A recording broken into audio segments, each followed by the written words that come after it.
मध्य प्रदेश में भ्रष्टाचार के खिलाफ सरकार बड़े बड़े दावे करती है, लेकिन रीवा जिले से सामने आए एक मामले ने इन दावों पर सवाल खड़े कर दिए हैं। रीवा पुलिस अधीक्षक कार्यालय में 10 सितंबर को शिकायत क्रमांक 3846 दर्ज की गई थी। शिकायतकर्ता रामकृष्ण मिश्र ने बताया कि उनके नाम पर पंजीकृत भूमि के नामांतरण और बिक्री में धोखाधड़ी की गई।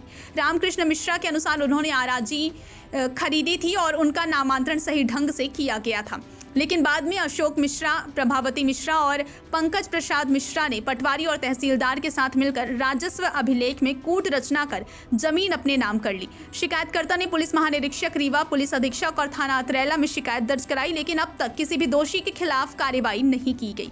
रामकृष्ण मिश्रा का आरोप है कि इस मामले से यह स्पष्ट हो गया है कि कुछ भ्रष्ट अधिकारी भ्रष्टों को संरक्षण दे रहे हैं। उन्होंने मुख्यमंत्री से मांग की है कि इस मामले में सख्त कार्रवाई की जाए और उनके साथ हुई धोखाधड़ी का निवारण किया जाए।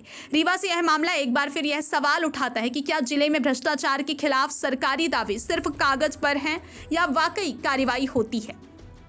क्या नाम हुआ आपका? मेरा नाम रामकृष्ण मिश्रा है। मेरे पिताजी का नाम स्वर्गीय श्री अरविंद कुमार मिश्रा है। मेरी उम्र लगभग 50 साल है। मैं डभौरा थाना अंतर्गत ग्राम दोनर का रहने वाला हूँ। सर, क्या ये राजस्व मामला, क्या कुछ कहेंगे आप? ये मेरा ज़मीन का मसला है। मैंने कुछ ज़मीन क्रय की थी। अतरैला थाना अंतर्गत कोनी के निवासी अशोक कुमार मिश्रा और पिता मेदनी प्रसाद मिश्रा, पंकज कुमार मिश्रा पिता मेदनी प्रसाद मिश्रा और प्रभावती पत्नी मेदनी प्रसाद मिश्रा से। कब लिए थे आप? मैंने लिया था 2012-13 में। उसके बाद क्या हुआ? उसके बाद क्या हुआ कि मैंने ज़मीन का बाकायदे विधिवत नामांतरण करवाया। तहसीलदार महोदय के यहाँ रजिस्ट्री प्रस्तुत करी जवाब में मैंने, और उसके बाद मुझे भू अधिकार पुस्तिका प्रदान की गई और मैंने 2014 में मैंने लोन भी लिया। यानी यूनियन बैंक की शाखा तैला से मैंने केसीसी ऋण लिया। उसमें बाकायदे बैंक ने मेरी ज़मीन का सत्यापन करवाया। मैं तब तक खेती करता रहा उस ज़मीन पे। 2015 में मेरे ऊपर डभौरा थाना में एक मामला लग गया, अपराध पंजीबद्ध हो गया, तथाकथित मामला, जिसमें मैं आरोपी बना दिया गया और उसी मामले में मैं केंद्रीय जेल रीवा में नवंबर 2015 में निरुद्ध हो गया।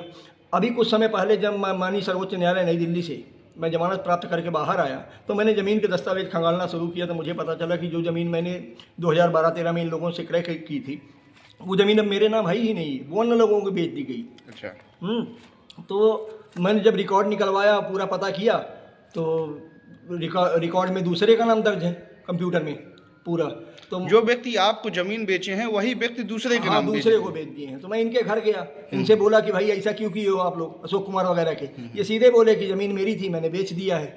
तो एक ही ज़मीन को दो बार बिक्री करना बहुत गंभीर अपराध बनता है, जिसकी शिकायत मैंने थाना अतरैला में 5 अगस्त 2025 को एक लिखित आवेदन और समस्त दस्तावेज जो भी अभिलेख थे मेरे पास और मैंने निकलवा के ऑनलाइन खसरा वगैरह, रजिस्ट्री वगैरह और ये ऋण पुस्तिका वगैरह मैंने थाना अतरैला में थाना प्रभारी को दी। अब वहाँ से मैंने विधिवत पावती प्राप्त करी, लेकिन आज दिनांक तक थाना प्रभारी ने कोई कार्रवाई नहीं की। इसके बाद मैंने अभी 10 तारीख को इसी महीने में मैंने एसपी साहब के यहाँ आवेदन दिया, आईजी साहब के यहाँ दिया कार्रवाई का कि थाना प्रभारी अतरैला कार्रवाई नहीं कर रहे हैं। तो वो जाँच के नाम पर हीला हवाली करते हैं। वो बोलते हैं कोर्ट में केस चल रहा है। अब मैंने कोर्ट में सिर्फ इस बात का परिवाद प्रस्तुत किया है कि मेरी ज़मीन की स्वत्व घोषणा मेरे नाम से की जाए, न कि एफआईआर करने के लिए, जबकि ये क्रिमिनल ऑफेंस है। अगर किसी भी ज़मीन को और भूमि स्वामी के द्वारा एक ही ज़मीन को 2 बार बेचा जाता है, हम एक ही ज़मीन को अगर 2 व्यक्तियों को अलग एक बार बेच दिए फिर उसी ज़मीन को दोबारा बेच दिया दूसरे व्यक्ति को, तो ये गंभीर अपराध की श्रेणी में आता है। इसमें सीधे क्रिमिनल ऑफेंस है ये। लेकिन थाना प्रभारी कार्रवाई नहीं कर रहे हैं। उनकी मिली भगत से वो आरोपियों से मिले हुए हैं। अब वो कहते हैं समझौता कर लीजिए, इसमें कुछ नहीं होगा, जब कोर्ट का ऑर्डर होगा तो देखेंगे।